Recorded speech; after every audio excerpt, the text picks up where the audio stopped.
지난주에 전도사님께서 마태복음 23장의 12절의 본문까지 보시면서 예수님께서 화를 내시는 대상이라는 그런 제목으로 말씀을 나눠주셨는데요.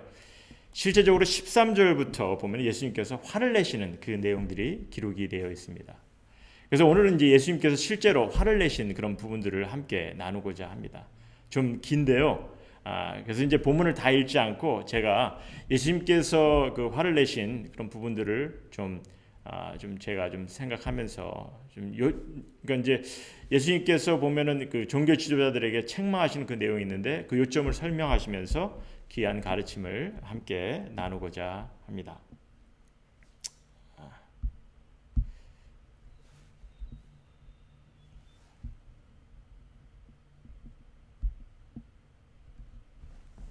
죄송합니다.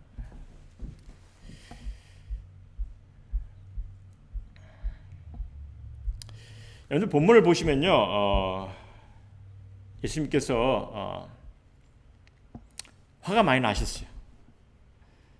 사실 성경에 예수님께서 이렇게까지 화를 내신 적이 없으십니다. 근데 성경에서 보면 예수님께서 아주 무서운 책망을 이렇게까지 하신 적이 없는데 보면은 화 있을진저. 그래서 이 말은요, 보면은 분노, 단순한 분노가 아닙니다. 이 말은 저주와 심판을 퍼붓는 그런 말이거든요. 그럼 왜 이렇게까지 화가 나셨습니까? 예수께서 화가 나실 그 내용을 우리가 들여다보면 알 수가 있는데, 이를 나누기 전에 먼저 예수님께서 예수님을 화가 나게 할 저들의 실체를 밝히십니다. 궁극적으로 우리 두 가지를 우리에게 보여주고 있는데, 첫 번째는 저들이 외식하는 자들이었다는 거죠. 종교 지도자라고 하면서 하나님의 말씀을 전한다고 하면서 오히려 외식적이고 가식적인 저들의 모습 때문에 주님은 화가 나셨습니다. 그리고 또 한 가지는 저들이 눈이 먼 맹인이 돼서 인도를 하고 있는 자가 되었다는 거죠. 사람을 인도할 자로서 하나님의 백성을 인도하고 있는 그런 자로서 오히려 눈이 먼 채로 사람을 인도하고 있다는 거예요. 그래서 이렇게 외식하는 것, 그리고 눈이 먼 것, 이러한 저들의 모습을 책망하시고 화를 내시는 거죠. 그래서 보면은 13절 15절에 화 있을진저 외식하는 자요. 16절에도 화 있을진저 눈먼 인도자요. 17절에는요 어리석은 맹인들이요. 또 19절에는 맹인들이요. 또 23절에는 화 있을진저 외식하는 자요. 24절에도 보면은 맹인된 인도자요. 25절에 보면은 화 있을진저 외식하는 자요. 또 26절에 보면 눈먼 바리새인이요. 27절에는 화 있을진저 외식하는 자요. 28절에는 외식과 불법이 가득하도다. 29절에는요 화 있을저 외식하는, 이렇듯 지금 보면 계속해서 외식하는 자, 눈이 먼 자에 대해서 종교 지도자로서 외식하고 눈이 먼 자들을 향해서 예수님께서 많이 화가 나신 것을 우리에게 보여주고 계십니다. 그 외식이 뭡니까? 지난주에 우리 전사님께서도 설명을 주셨는데, 외식은 보면 이제 무대에서 가면을 쓰고서 연출하는 그런 배우를 가리키는 말로서 의식적으로 자신을 감추는, 아니 자신의 모습을 부풀리고 사람을 속이는 그런 행위죠. 그래서 27절에 예수님께서 이런 말을 합니다. 겉으로는 아름답게 보이려고 한다, 이렇게 말씀하세요. 사람을 속이기 위해서 자신을 감추고 보기 좋게만 하는 그런 행위입니다. 눈이 먼 자는 뭐 다 아시겠지만 정작 봐야 할 것을 보지 못하는 그런 이들이죠. 욕심 때문에, 그리고 자신의 잘못된 관념 때문에. 그래서 사실 오늘 이 말씀은요, 지금의 종교 지도자들인 사역자들이 좀 더 유의해서 봐야 하는 그런 구절이 아닌가 봅니다. 여러분 어떻게 생각하세요? 우리 가운데도 이런 이들이 많이 있다고 보세요? 분명히 있죠. 다만 우리가 잘 보질 못합니다. 바로 판단할 수 있는 그런 능력, 그런 지혜가 좀 부족한 것 같아요. 하지만 우리 성도님들도 좀 바로 아셔야, 그래야 우리가 신앙의 구분을 좀 세울 수가 있고요, 또 잘못된 신앙을 갖지 않는다고 이렇게 봅니다. 그래서 이런 이들의 실체를 우리가 어떻게 인식할 수 있는지 뭐 쉽지는 않지만 예수님께서 책망하시는 그런 내용을 우리가 보면 좀 도움이 될 것 같아요. 그래서 함께 보고자 하는데요, 우리가 이제 깊게 볼 수 있는 그런 시간은 없는 것 같고, 일단 좀 좀 제가 간단하게 설명하면서 좀 보겠습니다. 특별히 지금 우리가 경험할 수 있는 그런 상황들을 좀 생각하면서 좀 보고자 합니다. 먼저 이 13절에서 15절 말씀을 좀 보기로 하겠는데요. 13절에서 15절 다시 한번 좀 읽겠습니다. 이런 얘기를 합니다. 화 있을진저 외식하는 서기관들과 바리새인들이요, 너희는 천국의 문을 사람들 앞에서 닫고 너희도 들어가지 않고 들어가려 하는 자도 들어가지 못하게 하는도다. 15절에는 화 있을진저 외식하는 서기관과 바리새인들이요, 너희는 교인 한 사람을 얻기 위하여 바다와 육지를 두루 다니다가 생기면 너희보다 배나 더 지옥 자식이 되게 하는도다. 여러분들, 이 세상은요, 사람의 지위를 결정함에 있어 명예, 또 재산, 학위, 외형적인 모습을 통해서 결정하는 것이 통념입니다. 그래서 신앙인들의 그 외형적인 행위로 신앙의 기준을 세우고 또 사람을 판단하려고 할 때가 너무 많은 것 같아요. 하지만 하나님은 외모로 사람을 판단하지 않으시고 마음의 중심을 살펴보신다고 말씀하고 계십니다. 그러니 어떤 결론을 우리가 내야 되냐면요, 우리 모두가 사실 다 똑같은, 하나님 앞에서는 다 똑같이 부끄러운 그런 죄인이죠. 바리새인이든 제자든 목사든 집사든 평신도든 다 똑같은 죄인이에요. 하지만 주님이 이런 부끄러운 죄인들에게 천국 백성이 되게 하셨어요. 하나님의 나라를 경험할 수 있는 자가 되게 하셨다는 게, 그러니까 너무 감사한 거죠. 그런데 보니까 서기관들이, 바리새인들이, 즉 그 당시 사람들의 신앙관을 책임지는 그런 종교 지도자들이 주님의 뜻을 막고 또 경험도 못하게 하고 있는 거죠. 하나님의 나라에 들어가려고 하는 자도 막고 있다고 하십니다. 그런데 15절에는 저들은 사람들을 애써 찾아다니면서까지 멸망의 길로 이끌어가고 있다, 이렇게 말씀하세요. 사실 사람들을 찾기 위해서 두루 다닌다는 것은요, 이것은 전도의 행위거든요. 그런데 그런 열심을 보이면서까지 오히려 멸망의 길로 이끌어가고 있다, 이렇게 말씀하십니다. 저들은 까다로운 율법의 그런 규례와 규칙을, 종교적 행위를 천국에 들어갈 수 있는 그런 기준으로 세우고 강요하고 있는 거죠. 그래서 많은 이들에게 무거운 짐이 되게 하였어요. 율법의 뜻을 왜곡시켰고 결국 하나님의 사랑마저 왜곡되게 하였습니다. 그러니 구세주로 오신 예수님마저 받아들이지 못하게 하고 또 많은 이들을 멸망의 길로 인도하고 있는 거죠. 그런데 예수님께서 이 땅에 오신 이유는 한 영혼이라도 영생을 맛볼 수 있도록 하게 하기 위해서 오셨는데, 저들은 자신의 열심을 어떤 구원보다는 스스로를 드러내는 그런 것으로 바꿔버렸죠. 불쌍한 영혼들을 천국이 아니라 지옥의 길로 이끄는 그런 이들이 되었어요. 그러기에 주님은 화가 나셨다는 겁니다. 그 다음 우리 16절 22절 말씀인데요. 16절에서 22절 말씀인데 우리 16절 말씀만 좀 봅시다. 16절 말씀 보면은 화 있을진저 눈먼 인도자여, 너희가 말하되 누구든지 성전으로 맹세를 하면 아무 일 없거니와 성전의 금으로 맹세하면 지킬지라 하는도다. 여러분들 16절에서 22절 말씀은요, 하나님의 말씀을 잘못 이해하고 잘못 가르치고 있는 그런 내용입니다. 한마디로 성전의 존재의 가치를 가르치는 것이 아니라 성전에 들어지는 예물만 지금 초점을 두고 있어요. 그래서 어떻게든 돈을 쌓아두려고, 그리고 본인들만 물질에 눈이 먼 것이 아니라 신도들도 눈이 멀게 하고 있는 거죠. 뿐만 아니라 본인은 성전의 물질을 다 축적하면서 스스로는 성전 일을 위해서 희생하는 것처럼 위선을 보이고 있는 겁니다. 궁극적으로 저들은요, 하나님의 인도하심과 하나님의 손길을 물질로 움직일 수 있다는 그런 어리석은 인식을 갖게 하고 있는 거죠. 그러니 이렇게 하나님의 능력을 저버리게 하니까 얼마나 주님께서는 마음 아파하셨겠냐는 거죠. 근데 지금 우린 이 시대에도 이런 일들이 일어나고 있는 것을 우리는 보게 됩니다. 물질이, 외형적인 건물이, 겉으로 보이는 숫자가, 성공이 하나님의 축복을 가늠하는 것으로 강조를 하고 가르치고 있죠. 또 그를 향해 달려가게 합니다. 경쟁하게 합니다.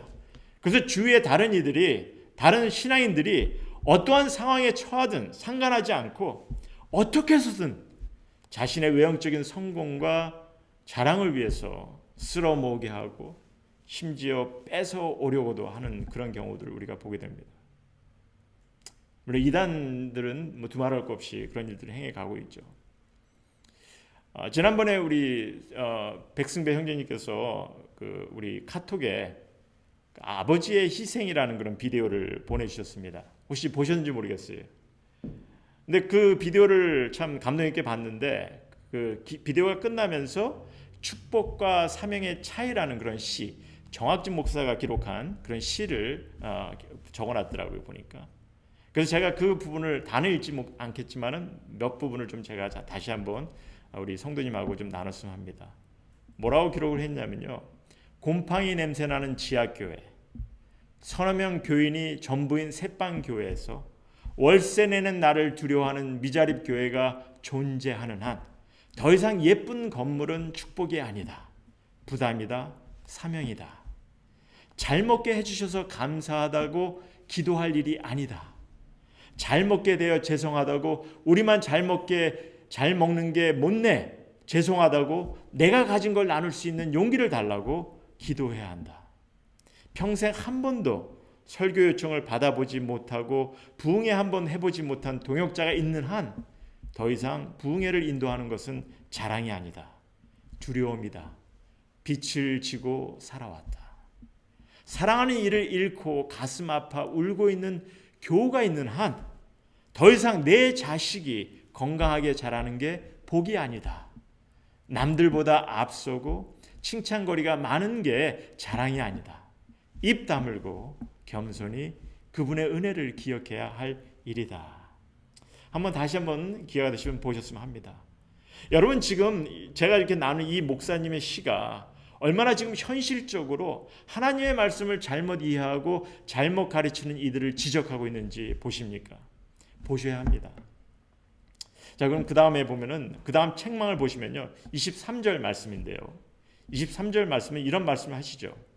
종교 지도자들이 11조는 신실하게 지키는 것 같지만 말씀에서 중요한 그 부분, 그래서 개역 한글에서는 의와 인과 신을 버렸다 이렇게 얘기합니다. 개역 개정에서는 이게 정의와 긍휼과 믿음도 버렸다 이렇게 얘기합니다. 한마디로 저들 스스로는 11조를 철저히 정말 신실히 지킨 것 같지만은 주님께서는 저들이 오히려 하나님께서 의도하시는 것, 우리 가운데 베풀어져야 될 자비와 사랑, 그리고 하나님을 향한 의지, 믿음 이런 것들을 저버렸다는 거죠. 그럼 왜? 하나님께서 의도하시는 거, 우리 가운데 베풀어져야 될 자비와 사랑, 그리고 하나님을 향한 의지, 믿음, 왜 이런 것들을 저버립니까? 왜? 그렇게 어려운 것도 복잡한 것도 아닌데 왜 그러냐는 거죠. 우리 한마음교회 성도님들은 어떻게 생각하세요? 왜 하나님께서 의도하시는 것, 우리 가운데 베풀어져야 되는 그런 자비, 사랑, 하나님을 향한 의지, 믿음, 왜 이러한 것들을 저버리십니까? 이유는 간단해요. 하나는 뭐냐면은 일단 이러한 것들은요 11조 같이 겉으로 나타내질 못하는 것들이기 때문에 겉으로 보이질 않는 것들입니다. 그러니 남이 알아주기도 어렵고 밤낮 지켜봐야 아무도 알아주는 이가 없으니까, 그러니까 어떻게 하든 보면 이런 것들도 보면 어떤 종교적인 행위로 연관을 져서 보이려고 하는 그것이 인간의 모습이죠. 그러니 겉으로 보이는 것들, 하나님의 뜻을 따르는 것, 자비와 사랑을 베푸는 것, 하나님을 의지하고 믿는 것, 이런 것들에 관해서는 관심이 없는 거죠. 그래서 사실 이 또한 또 하나의 이유가 되는 겁니다. 그러니까 첫 번째는 11조 같이 겉으로 나타내지지 않는 것들, 이런 것들에는 사람들이 그냥 저버리는 것이고, 또 하나는 관심이 없는 거예요. 별로 나타내지 않는 거니까. 모르는 거예요. 왜 중요한지를. 그래서 지금도 보면은 말씀에서 중요한 이런 것들을 너무 이렇게 우리가 보면은 우리 교회 가운데 좀 미약한 모습을 봅니다. 정말 주님이 소원하는 것이 무엇인지를, 그가 명하신 것이 무엇인지를 먼저 인식하고 따라야 되는데 그것에는 관심이 없는 거죠. 그래서 정말 많은 이들이 보면은 예배 1시간만 참여하면 되는 것으로 생각하는 이들이 너무 많아요. 관계를 세우는 것은 전혀 관심이 없고, 그래서 주님의 사랑을 배워서 우리 가운데 사랑과 자비가 나눠져야 되는데, 관계가 세워져야 되는데, 이 또한 보면은 관심도 없고 못합니다. 아니, 안 합니다. 왜? 겉으로 드러내 보이는 것이 없잖아요. 내가 구제 활동을 참여하지 않는 한 보이는 것이 별로 없다 생각하는 거죠. 모든 일에 무엇보다도 주님을 의지하는 그런 삶을 추구해야 되는데, 이 또한 얘기는 많이 하는 것 같은데 많이들 못하고 있는 것 같아요. 왜? 어떻게 해야 하는지도 잘 모르고 무엇을 어떻게 구체적으로 해야 하는지 잘 모르기 때문에, 그러니 어떻게든 종교 행위에만 끙끙대게 하려고 하는 경우가 많죠. 무엇인가 하는 것 같으니까 종교 행위를 하게 되면. 하지만 주님은요, 분명 화를 내셨어요. 외식하는 자요, 눈먼 자요 하고. 사실 우리에게서 방법은 쉬워요. 주님이 소원하시는 거, 주님의 가족 공동체를 세워서 하나님의 나라를 세우고 그 안에서 하나가 되고 사랑의 관계를 이루어가고 복음 사역에 힘쓰며 한 영혼 한 영혼에게 관심과 사랑을 나누고 서로가 기쁨과 행복의 삶을 나누고 늘 주님과 동행하면서, 왜? 주님께서 함께 하시겠다 약속하셨으니까. 그러니까 주님과 동행하면서 그의 인도하심을 의지하는 그런 삶, 너무 간단하잖아요. 그리고 이를 우린 잘 할 수 있는 겁니다. 하지만 시작이 중요하죠. 주님의 가족 공동체를 바로 세우는 것, 그것이 너무 중요하고, 그래서 하나님의 나라가 세워질 수 있도록 하는 것, 그런 가운데 우리는 이러한 일들을 할 수 있다는 거죠. 주님의 뜻을 따르고 또 주님의 사랑을, 주님의 자비를 나누고 또 주님을 의지하는 그런 삶을 우리는 함께 살아갈 수 있다는 거죠. 자, 25절 28절에는요 주님께서 화를 내신 것이 무엇이냐면 우리 안에 속과 겉이 다른 모습을 꾸중하십니다. 여기서 주님께서는요, 겉은 뭐 아무래도 좋으니까 속을 깨끗이 하라 그렇게 하지 않으셨어요. 먼저 안을 깨끗이 해야 겉도 깨끗해질 거라 이렇게 말씀하십니다. 그런데 외식하는 이들은 어떤 모습이었습니까? 속은 불법과 외식이 가득한데 겉은 다만 사람들에게 보이기 위해서 아름답게 보이게 하고 있다 이렇게 말씀하시죠. 사실 이 부분은 우리가 서로를 볼 때 좀 판단하기가 참 어려운 그런 가르침인 것 같아요. 왜냐하면 우리가 사람 속을 알기가 참 어려운 건 아닙니까? 그래서 10길 물속은 알아도 한 길 사람 속은 모른다 그런 말을 하잖아요. 그러니 많이들 우리가 이렇게 보면 속고 많이들 잘못 보는 것도 많은 것 같습니다. 잘못된 신앙의 모습도 따르고 나도 모르게 속용이 되어가는 그런 경우도 있는 것 같아요. 그래서 이 가르침은요, 여러분이나 저 스스로가 좀 신경 써서 지켜나가야 된다고 봅니다. 그래서 겉만 깨끗하는 것이 아니라 내 속부터, 내 안에부터 깨끗해야 하는 것이, 그것이 굉장히 중요한 거죠. 그럼 어떻게 해야 할 것입니까? 사실 우리 가운데 이 속 안이 깨끗이 못한 이들이 분명히 있죠. 물론 외식하는 이들 같지는 않더라도 이 속 안이 온전치 못한 이들이 많이 있을 겁니다. 그럼 어떻게 새롭게 하겠습니까? 성경을 통해 우리에게 주시는 해답은요, 단 하나죠. 하나님께서 거룩하니까 또한 우리가 거룩하라 하시는데 우리는 우리 스스로가 이룰 수가 없어요. 이룰 수 있는 방법이 없습니다. 그래서 이룰 수 있는 방법은 오직 주님, 우리 죄를 대신하신 주님의 십자가 희생, 또 주님의 가르침, 그리고 주님의 인도하심. 그래서 우리의 안을 깨끗하게 하기 위해서 일단 주님을 나의 구세주로 영접하는 거고요. 그리고 이제 주님의 가르침을 바로 배워서 품어가는 겁니다. 삶에 옮겨가는 거죠. 주님을 닮아가면서. 그리고 이를 위해서 매 순간 주님을 또한 의지하는 거죠. 너무 어렵게 생각하지 마시고 단 주님의 가르침을 삶의 참으로 옮겨가셔야 하는 겁니다. 자, 29절 35절 이 마지막 부분인데요. 29절부터 이 마지막 35절까지는요. 이 부분은 그 당시 유대 종교 지도자들인 바리새인과 사두개인들을 향한 아주 직접적인 책망이십니다. 저들의 조상부터 저들이 하나님께서 보내신 선지자들을 향해서 저들이 지은 악행, 저들이 지은 죄, 이것을 주님께서 저들에게 책임을 묻고 있는 그런 내용이죠. 그래서 사실 이 부분은요, 우리를 향한 어떤 직접적인 그런 가르침은 없고요. 다만 이 가르침을 통한 교훈을 좀 생각해 봤으면 합니다. 두 가지를 우리가 생각해 볼 수가 있는데, 첫 번째는 우리를 향해서 주님은 늘 말씀을 전하기를, 말씀을 우리에게 해주시기를 뜻하고 계신다는 거죠. 그래서 선지자를 보내셨고요. 지금은 우리에게 사랑의 메시지인 말씀을, 성경 말씀을 주셨어요. 그러니 우리는 이를 무시하거나 대항해서는 안 됩니다. 전하시기를 원하시니까 우리 일단 우리가 말씀을 읽고 들으려고 해야죠. 그래서 성경 말씀을 좀 진지하게 보셔야 하는 겁니다. 그리고 또 하나는 뭐냐면 35절 36절 말씀을 보시면 이렇게 말씀하십니다. 의인 아벨의 피로부터 성전과 제단 사이에서 너희가 죽인 바라가의 아들 사갈의 피까지 땅 위에서 흘린 의로운 피가 다 너희에게 돌아가리라. 내가 진실로 너희에게 이르노니 이것이 다 이 세대에 돌아가리라. 이 무슨 말이냐면 이스라엘은요, 하나님께서 허락하신 성전을 타락한 곳으로 전략을 시켰다는 거죠. 그래서 결국 우리가 성경 말씀을 보시면 하나님께서 성전을 무너뜨리십니다. 성전을 멸하세요. 여러 번. 물론 인간이 다시 이 성전이라는 곳을 이렇게 좀 세우지만 하나님은 이를 멸하셨어요. 그래서 그리고 우리에게 주님의 교회를 세우게 하신 거죠. 그래서 이 두 개의 교훈, 하나님의 말씀을, 하나님께서 우리에게 말씀을 전하시기를 뜻하시고 또한 성전의 타락에 대해서 우리에게 교훈을 주십니다. 그럼 마지막으로 우리가 본문 말씀을 제가 통해서 우리에게 주는 가르침 세 가지를 간단하게 보고 말씀을 정리하고자 하는데요. 첫 번째는 34절 말씀입니다. 우리 34절 말씀 보시면요. 34절에 이렇게 적고 있습니다. 그러므로 내가 너희에게 선지자들과 지혜 있는 자들과 서기관들을 보내매. 여러분은요, 이 말씀이 누가 해야 하는 말씀같이 생각하십니까? 하나님이죠.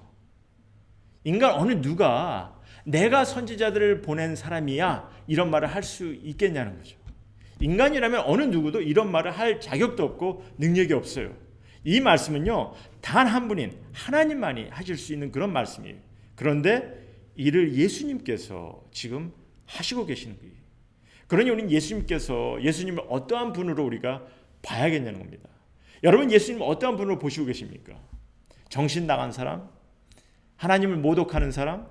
사실 바리새인, 그때 당시 서기관들이나 바리새인들, 종교 지도자들은요, 예수님을 정신 나간 사람, 하나님을 모독하는 사람 그렇게 여겼어요. 하지만 우리는 알 수 있죠. 주님께서 주신 이 말씀을 통해서 예수님께서는 하나님과 동등되신 분이심을.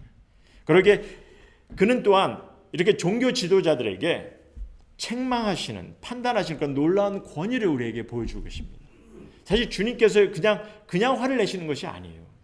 이 화는요, 의로운 분노, righteous anger 이런 것을 우리에게 표출하는 것이죠.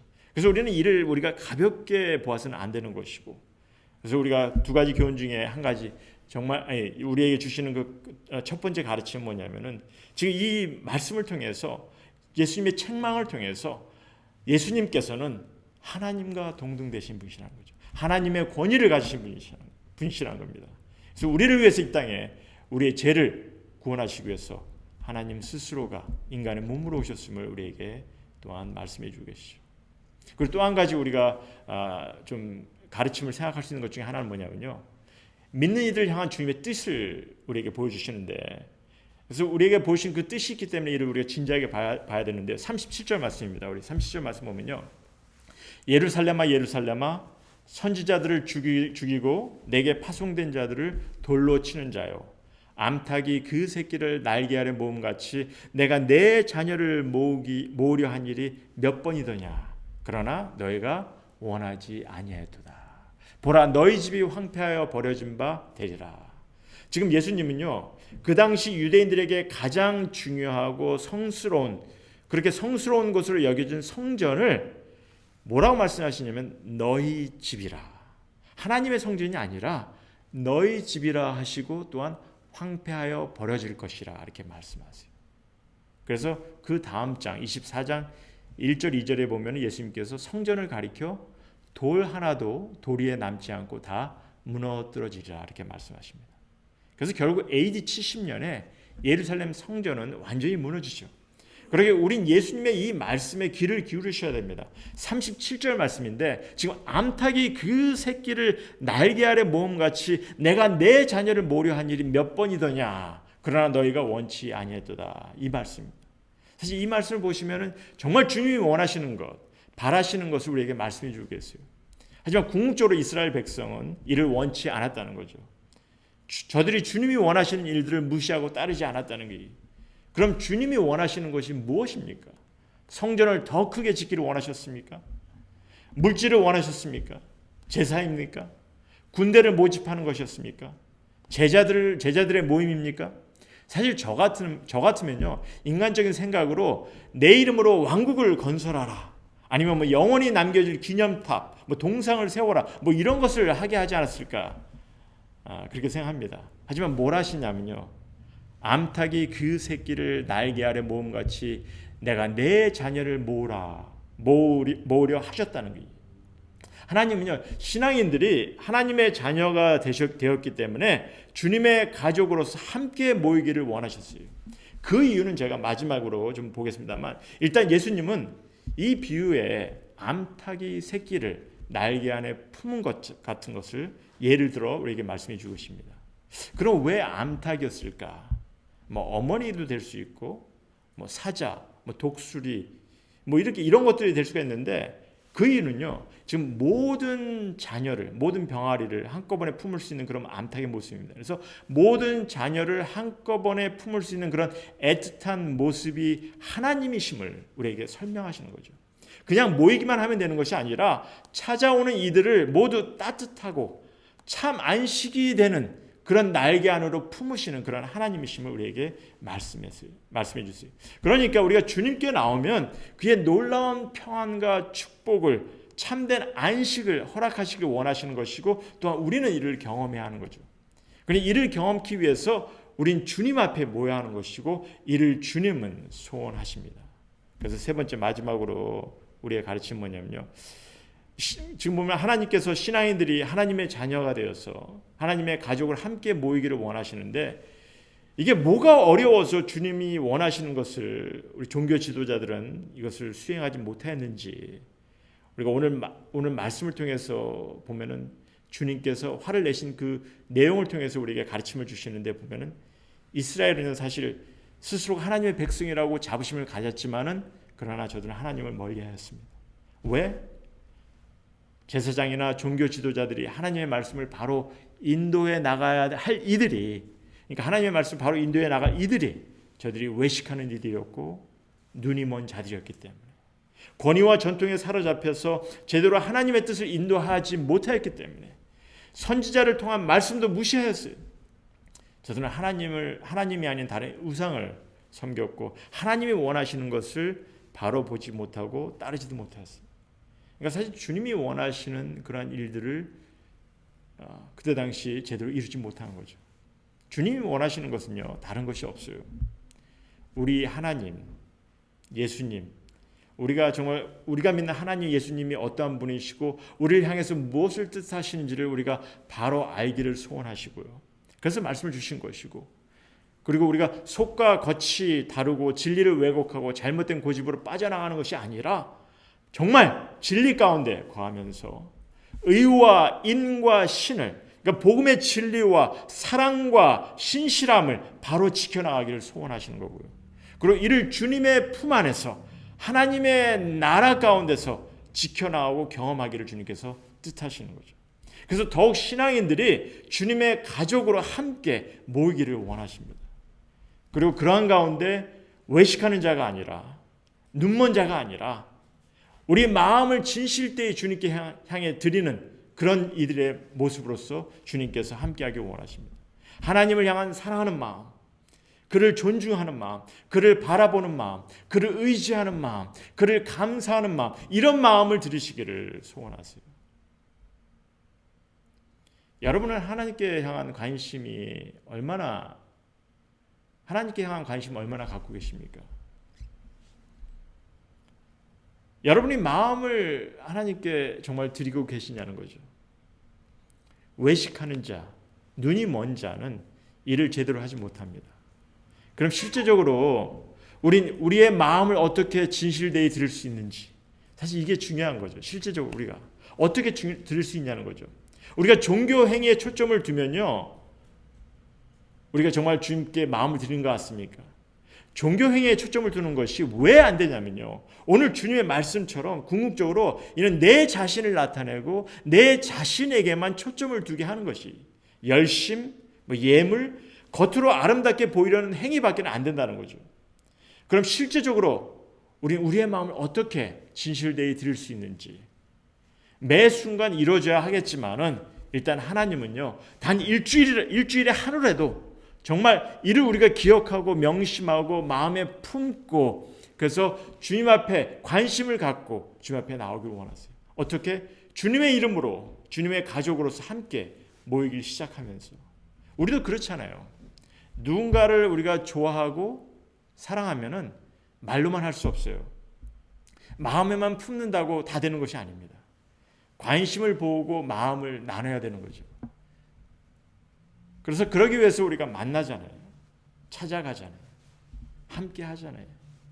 그렇지 않고 어떻게 사랑하는 마음을, 존경하는 마음을 나눌 수 있겠습니까? 바쁘다고 피하고 내 것 먼저 챙기느라 안 만나고 내 삶 즐기느라 뜸하면요, 그건 어떻습니까? 관심이나 마음이 식어가는 거죠. 상대를 섭섭하게 하고 마음 안타깝게 할 수 있는 겁니다. 물론 하나님은요, 우리의 사랑보다 더 큰 사랑과 은혜를 보여주셨기 때문에 진정한 믿음을 가진 이들에게는 무조건적인 사랑을 우리에게 하실 겁니다. 그리고 지금 그런 사랑을 우리는 경험할 수 있는 이들이 되었어요. 그러나 주님께서는 모이기를 힘쓰는 마음에, 우리가 가슴속 깊이 주님을 향한 그런 사랑과 공경의 마음에 주님 앞에 그 마음을 가지고 주님 앞에 나와서 우리의 마음을 드리길 원하시죠. 그 마음을 주님은 보길 원하시고 또 아시고 또 원하십니다. 그리고 또한 우리 주님 그 진실된 마음에 함께 하셔서 지켜주시고 인도해 주십니다. 힘을 주시고 지혜를 주십니다. 우린 주님의 이름으로 오시는 이를 찬송할 수 있는 이들이 되었어요. 예수님을, 우리 하나님을 찬송할 수 있는 이들이 되었습니다. 모두가 구원의 축복을 경험할 수 있는 이들이 되었어요. 그래서 모두가 이를 인식하고 주님께 진실된 마음으로 모이시는 그런 성도님이 되기를 주님께서 소원하시고 또한 저 또한 목사로서 늘 소원하는 거죠. 잘못된 그런 가르침이 아니라, 겉과 속이 다른 모습이 아니라, 외식하는 모습이 아니라, 눈먼 자의 모습으로 살아가는 것이 아니라, 정말 주님이 우리를 그 안에 품기를 원하시니까, 하나님의 나라를 이루기를 원하시니까 그 안에 주님의 기쁨과 사랑, 행복, 축복, 이 모든 것을 나눌 수 있는 그런 성도님 모두가 되기를 주님께서 소원하고 계시고 이를 주님께서 뜻하셨습니다. 이것이 온전히 이루어지지 않고 있으니 주님께서 화가 나셨어요. 화를 내십니다. 달리 화를 내신 것이 아니죠. 그들이 잘못하는 부분도 화낼 부분이지만은 주님이 소원하시는 것, 주님이 뜻하시는 것이 우리 가운데 이루어지지 않기에 주님께서는 책망하십니다. 그런데 주님의 뜻하심을 우리가 좀 말씀을 통해서 더 온전히 인식해서 우리가 함께 할 수 있는 그런 기회를, 그것이 주어졌을 때는 더욱더 우리가 정말 진실된 마음으로 함께하며 주님께 영광 돌릴 수 있는, 주님의 뜻을 행해가는, 주님의 사랑과 자비를 나누는, 또 주님을 의지하는 그런 모습을 우리 함께 나눌 수 있는 그런 우리들이 되어야 되겠습니다. 사실 주님께서 그것을 소원하시고 우리 가운데 바라시고 계세요. 지금은 사실 우리가 함께 할 수 있는 그런 기회가 좀 사실 그런 어려운 상황이 주어졌기 때문에 좀 힘든 게 없지 않아 있습니다. 하지만 그래도 주님의 뜻하심을 인식하시고 함께 할 수 있는 것을 위해서 우리가 함께 힘껏 기도하고 또 함께 하게 될 때는 정말 주님의 뜻을 우리 가운데 이루어갈 수 있도록 또 서로가 더욱 힘쓰는 그런 모두가 되기를 다시 한번 소원하고, 이를 이루어갈 수 있는 그런 우리 한마음교회 성도님 모두가 되기를 주님의 이름으로 축원하고 기도합니다. 같이 이 시간에 기도하시겠습니다.